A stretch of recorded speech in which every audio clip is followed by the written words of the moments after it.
पाच कोश जाणून घ्यायचा हेतू असा की पाच कोशांची व्यावृत्ती करून ध्यानामध्ये आत्म्यापर्यंत आपण पोचावं.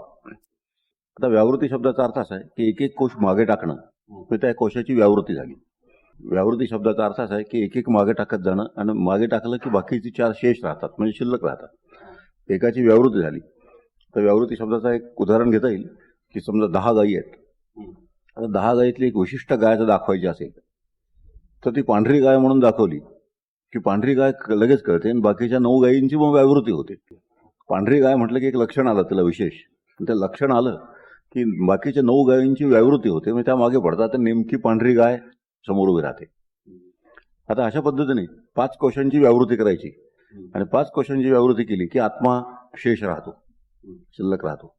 ध्यानामध्ये त्याचा उपयोग करणं किंवा ध्यानामधली एक विशिष्ट प्रक्रिया या दृष्टीने पंचकोशांकडे पाहिलं पाहिजे. तर 5 कोश हे कल्पित आहेत. पहिल्यांदा 5 कोश ही एक नुसती कल्पना आहे, आणि माणसाने बसवलेले कोश आहेत. अभ्यासाची सोय म्हणून माणसाने ही बसवलेली प्रक्रिया आहे, म्हणजे ती अशीच्या अशी स्वीकारावी याचा हेतू एवढाच आहे की ती एक सोय आहे, अभ्यासाची सोय, समजून घ्यायची सोय. तर 5 कोश आहेत. मग आता कोश शब्दाचा अर्थ आहे म्यान. म्यान जशी असते तलवारीची म्यान, तसा त्याला कोश असं म्हणतात. तो तलवारीचा कोश आहे. तसा हा जो आत्मा आहे हा जणू काही 5 कोशामध्ये अडकलेला आहे, अशी कल्पना केली सोयीसाठी. पहिला जो कोश आहे तो स्थूलापासून सूक्ष्म सुरुवात आहे. पहिला कोश आहे तो स्थूल आहे, आणि त्या मानाने पुढचे जे कोश आहेत ते सूक्ष्म आहेत. पहिला कोश आहे जो हा अन्नमय कोश म्हणतात. आता अन्नमय कोश शब्दाचा अर्थ स्थूल शरीर, जे अन्नामुळे पुष्ट होतं. अन्नमय कोश म्हणण्याचा हेतू असा की ते अन्नामुळे शरीर पुष्ट झालेलं असतं, आणि ते प्रत्यक्षामध्ये दिसतं. ते अगदी ऑब्व्हियस आहे, त्या बाबतीत विचार करण्याची आवश्यकता नाही.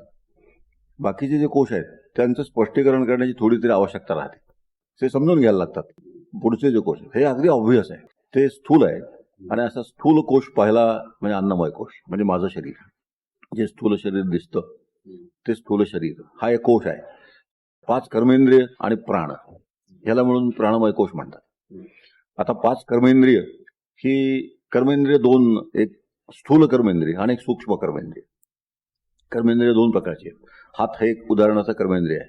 आता बाहेर दिसणारा जो हात आहे हे स्थूल कर्मेंद्रिय आहे, पण हाताचं नियंत्रण जिथे केलं जातं ते सूक्ष्म कर्मेंद्रिय आहे. आता हे आपल्याला सहज समजणार, हेमिप्लेजिया झालेला मनुष्य असतो, अर्धांग, हात असतो पण हलत नाही.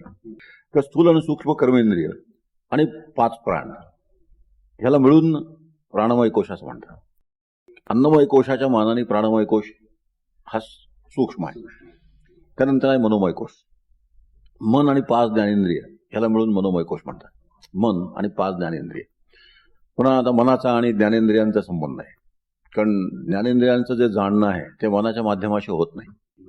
आता पुन्हा बघा, मन हे सुद्धा बंडल ऑफ मिनिंगफुल एनर्जी असं मनाचं एक लक्षण केलेलं आहे. म्हणजे मन ही एक एनर्जीच आहे, पण त्या मनामध्ये मिनिंगफुलनेस ज्याला म्हणतात, जाणीव ज्याला म्हणतात, ती जाणीव मनामध्ये आहे. एनर्जीच आहे ती. मन हे एक एनर्जी आहे, आणि मन ही एनर्जी असल्यामुळे जाणण्याची जी प्रक्रिया आहे त्या जाणण्याच्या प्रक्रियेला पुन्हा मनाचं साह्य लागतं. जाणण्याचं कर्मच झालं ना, पुन्हा जाणणं हे काहीतरी क्रिया झाली. आता जाणण्याच्या क्रियेला पुन्हा एनर्जी पाहिजे. जिथे जिथे क्रिया तिथे तिथे एनर्जी आहे. त्यामुळे प्राणाचं साह्य हे तिथे गृहीतच आहे. मनाला प्राणाचं साह्य आहे हे गृहीतच आहे. मनाच्या माध्यमाशिवाय 5 ज्ञानेंद्रियांना जाणता येत नाही.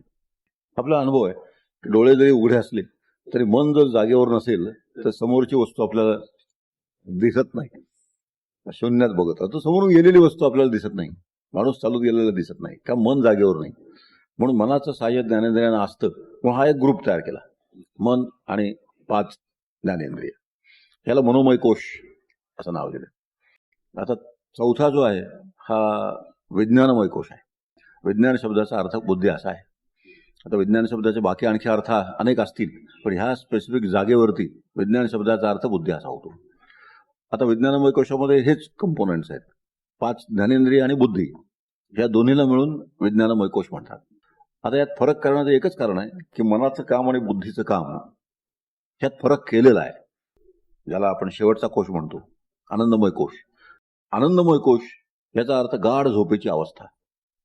गाढ झोपेची जी अवस्था, ज्या अवस्थेमध्ये हे सगळेच्या सगळे निसुप्त असतात, चित्त चतुष्ट आहे, आणि हे चार जे कोश आहेत, हे चारीच्या चारी कोश सुप्त असलेली जी अवस्था आहे.